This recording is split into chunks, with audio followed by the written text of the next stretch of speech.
আপনারা জানেন এই মুহূর্তে আমাদের সংসদ অধিবেশন চলছেন। মাননীয় প্রধানমন্ত্রী জনাব তারেক রহমান স্যার সংসদ অধিবেশন চলাকালীন সময়ে উনি খবরটা যখন পেলেন যে আমাদের এই যে বনানী 12 নম্বরের মাঝামাঝি একটা বাণিজ্যিক প্লটে আগুন লেগেছে, উনি তাৎক্ষণিকভাবে ফায়ার ব্রিগেডে উনি ইনভলভ করেছেন যাতে যত দ্রুত সম্ভব ক্ষয়ক্ষতির পরিমাণ যত কম করা যায়, এবং আমাকে ব্যক্তিগতভাবে উনি পাঠিয়েছেন দ্রুত বেরিতে যাতে আমি কাজটা পর্যবেক্ষণ করে যেতে পারি। আমার সাথে আসছেন ওনার বিশেষ কর্মকর্তা যিনি উনি আমার সাথে আসছেন, এবং উনি সাথে একজন ডাক্তারও পাঠিয়েছেন, ওনার ব্যক্তিগত ডক্টর আমানুল্লাহ উনিও এসেছেন।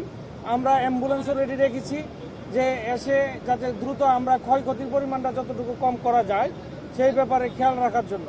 তো আলহামদুলিল্লাহ আমরা যতটুকু খবর পেয়েছি এই মুহূর্তে আগুন নিয়ন্ত্রণে আছে, এবং আপনার খুব সম্ভবত ওখানে কোনো লোকজন নেই। তো এটা একজন কমপ্লিটলি একটা বাণিজ্যিক অ্যাপার্টমেন্ট। তো এখানে কিছু কাপড়ে আগুন লেগেছে এবং ফায়ার ব্রিগেড যথাসাধ্য চেষ্টা করে যাচ্ছেন যে এগুলো যাতে যত দ্রুত রিজলভ করা যায়।